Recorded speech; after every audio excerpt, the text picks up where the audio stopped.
Bismillah ar-Rahman ar-Rahim, Monsieur le chef de gouvernement, Mesdames et Messieurs les ministres, Monsieur Wali Banque Maghreb, Monsieur le président du groupement professionnel des banques du Maroc, Monsieur le président de la Confédération générale des entreprises du Maroc, Monsieur le trésorier général, Mesdames et Messieurs, chers amis.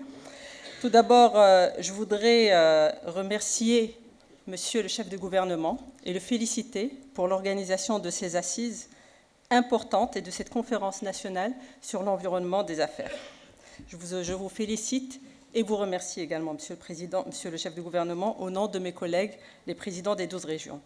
Je commencerai par rappeler le message de Sa Majesté le Roi, Mohammed VI, que Dieu l'assiste, adressé aux participants aux premières assises de la régionalisation avancée en décembre 2019, en attirant l'attention des acteurs concernés, et je cite, que l'effort d'investissement public ne suffit pas. Il importe de le renforcer et de l'enrichir par une ouverture au secteur privé.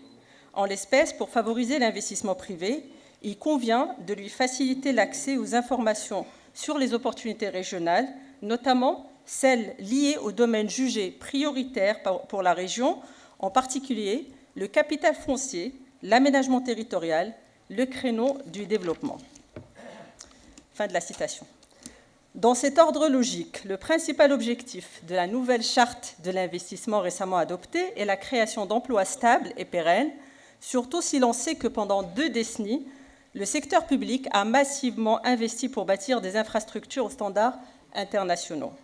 Nous nous réjouissons pour l'adoption de la nouvelle charte d'investissement, car elle permettra d'encourager le secteur privé à investir plus et à investir mieux. Surtout qu'elle cible les secteurs les plus créateurs d'emplois. Pour la première fois, et je félicite toute l'équipe gouvernementale et à sa tête, Monsieur le ministre, pour avoir travaillé et pour nous avoir offert cette charte. Pour la première fois, la charte d'investissement s'adresse à tous les acteurs concernés par la question de l'environnement des affaires, petits et grands investissements, et à tous les investisseurs potentiels, étrangers comme nationaux, à l'État et au territoire, en tenant compte également de la complémentarité, mais aussi des écarts entre les différentes régions. Un autre point qui me tient personnellement à cœur est celui du critère ou des critères relatifs à l'approche genre et aussi à la bonne gouvernance, bien évidemment.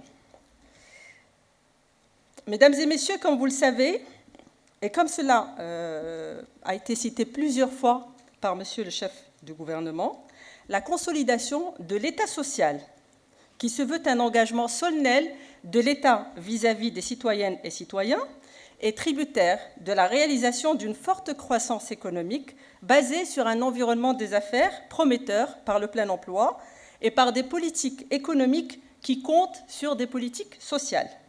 Dans ce schéma, les acteurs institutionnels, État et régions, jouent un rôle important pour soutenir l'environnement des affaires et par là participer à la croissance économique. De par ses missions de promotion du développement intégré et durable et de par ses compétences attribuées par le pouvoir constituant et par le législateur, la région est au cœur du dispositif national de l'amélioration du climat des affaires. En effet, l'attractivité économique de son espace territorial, l'adoption des mesures d'encouragement de l'entreprise et son environnement, ainsi que la domiciliation des activités génératrices de richesses et d'emplois, font partie des compétences propres des régions, en plus des compétences partagées et aussi des compétences qui lui sont transférées par l'État, partagées avec l'État et celles transférées par l'État.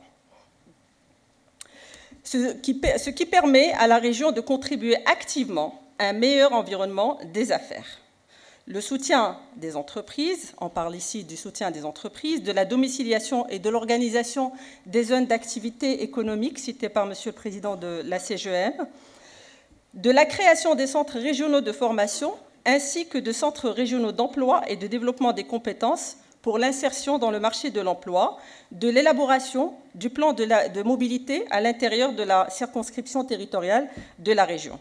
De plus, la Constitution 2011 a donné aux régions un rôle prééminent par rapport aux autres collectivités territoriales dans l'élaboration, l'exécution et le suivi des programmes de développement régional et des schémas régionaux d'aménagement du territoire. La région est donc conviée à jouer sa mission d'acteur central dans la territorialisation de la politique de l'amélioration de l'environnement des affaires, sous réserve des politiques et stratégies générales et sectorielles de l'État en la matière. Et je peux vous assurer qu'effectivement, les 12 régions aujourd'hui font de l'encouragement de l'investissement privé un cheval de bataille pour le développement territorial. Et les exemples sont multiples. Ça va du soutien direct à l'entrepreneuriat et des start-up au cofinancement des zones d'activité économique, en plus des financements croisés de plusieurs projets dans le cadre de partenariats avec des opérateurs publics, en plus de l'accès la contribution à l'acquisition du foncier. Mesdames et messieurs, vous n'êtes pas sans savoir que l'environnement des affaires au niveau territorial est en soi un concept multidimensionnel. En plus des avancements réalisés sur le plan législatif pour améliorer l'environnement des affaires, ce dernier reste intimement lié à d'autres paradigmes. D'une part, à la capacité du territoire à être attractif, mais aussi à retenir des capitaux, des revenus, de la main-d'œuvre et de la population. D'autre part, il reste tributaire de la cohérence et l'harmonisation des politiques publiques territoriales qui sont de facto observables par les investisseurs potentiels. Et c'est la raison pour laquelle la synergie entre la décentralisation et la déconcentration se présente comme une exigence pour atteindre des résultats attendus en matière de développement et d'amélioration de l'environnement des affaires dans les territoires. En effet, il s'agit à travers la charte de déconcentration de donner les moyens aux responsables locaux pour prendre leurs décisions et d'exécuter les programmes de développement économique et social en accord et en cohérence avec les objectifs de la régionalisation avancée. Cela requiert de mettre en place des dispositifs efficaces de coordination, de mise en cohérence et d'évaluation des politiques publiques territoriales en matière d'amélioration de l'environnement des affaires, ce qui permettra d'assurer une meilleure gouvernance sensible aux stratégies sectorielles et territoriales, et ce afin d'améliorer bien évidemment leur efficacité et accélérer l'atteinte des objectifs de développement escomptés. Mesdames et messieurs, nul ne peut contester les progrès réalisés par le Maroc en matière d'amélioration de l'environnement des affaires. Il suffit de rappeler que dans l'espace de 10 ans, le Maroc est passé du 123e rang, je crois, au 53e rang dans le classement Doing Business. Je rajouterai à cela les réformes qui ont eu lieu au niveau territorial, la réforme des CRI, des centres régionaux d'investissement, la création des commissions régionales unifiées d'investissement a contribué largement à fluidifier les process de prise de décision, l'accès des régions au financement externe, la base de données des projets identifiés dans les programmes de développement régionaux ouvre la porte à plusieurs opportunités de business en partenariat public-privé dans les territoires. Je vous invite à regarder tout cela de près. Avant de conclure, je voudrais remercier Monsieur le chef de gouvernement et l'ensemble du gouvernement pour l'adoption des différents décrets durant les dernières semaines relatifs à l'élaboration des programmes de développement régionaux, à la délégation des pouvoirs et signatures, à la simplification des procédures. Je vous remercie à nouveau pour votre invitation et souhaite plein succès à cette conférence. قبل ما تخرجوا ما تنساوش تابوناو في 20 فبراير وتابعونا على المواقع التواصل الاجتماعي.